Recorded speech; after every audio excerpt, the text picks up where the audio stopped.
Hello dear students, commerce ട്യൂട്ടോറിയലിൻ്റെ മറ്റൊരു വീഡിയോയിലേക്ക് സ്വാഗതം. Calicut university 5th semester UG degree എക്സാമിനേഷൻ്റെ റിസൾട്ട് റെഗുലർ സ്റ്റുഡൻസിൻ്റെയും അതേപോലെ SD വിദ്യാർത്ഥികളുടെ ഒക്കെ റിസൾട്ട് ഇതിനോടകം വന്നു കഴിഞ്ഞു. അപ്പോൾ പല വിദ്യാർത്ഥികളും ചോദിക്കുന്നതാണ് ഇതിൻ്റെ സപ്ലിമെൻ്ററി എക്സാം എന്നാണ് വരിക എന്നുള്ളത്. അപ്പോൾ കാരണം ചില വിദ്യാർത്ഥികൾക്ക് ഇതുവരെയുള്ള 4 സെമസ്റ്ററിലും പാസ്സായിട്ടുണ്ടാകും, 5ാമത്തെ സെമസ്റ്ററിൽ ഏതെങ്കിലും ഒരു സബ്ജക്റ്റ് ഫെയിലായി. ഓക്കെ, അപ്പോൾ ഇതിൻ്റെ ഈ സപ്ലിമെൻ്ററി എക്സാം എഴുതി അത് പാസ്സായി കഴിഞ്ഞാൽ മാത്രമേ അവർക്ക് ഹയർ സ്റ്റഡീസിന് പോകാൻ പറ്റുള്ളൂ.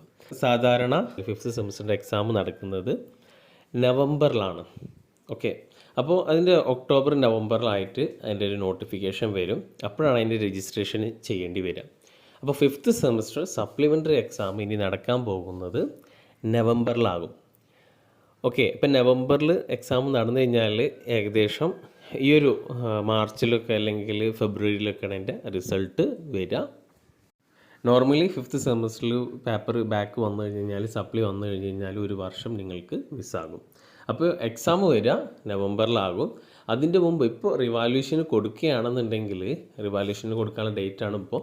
റിവാല്യൂഷന് കൊടുത്തു കഴിഞ്ഞാൽ അതിൻ്റെ റിസൾട്ട് സപ്ലി എക്സാമിൻ്റെ മുമ്പായിട്ട് അതിൻ്റെ റിസൾട്ട് വരുന്നതായിരിക്കും. എന്ന് വെച്ച് കഴിഞ്ഞാൽ നവംബറിൻ്റെ മുമ്പൊക്കെ ആയിട്ട് അതിൻ്റെ റിസൾട്ട് റിവാല്യൂഷൻ്റെ റിസൾട്ട് വരുന്നതായിരിക്കും. ഓക്കെ, അപ്പോൾ ഇതാണ് 5th സെമസ്റ്റർ സപ്ലി എക്സാമിനുമായി ബന്ധപ്പെട്ടിട്ട് പറയാനുള്ളത്. അപ്പോൾ സബ്ജക്റ്റ് ഫെയിലായിട്ടുള്ളവർ റിവാല്യൂഷന് കൊടുക്കുകയാണെങ്കിൽ റിവാല്യൂഷന് കൊടുക്കുക. രജിസ്ട്രേഷൻ എന്തായാലും ഒക്ടോബർ നവംബറിലാണ് ഉണ്ടാവുക. അപ്പോൾ അതിൻ്റെ അപ്ഡേഷൻ അറിയിക്കുന്നതായിരിക്കും. Okay, thank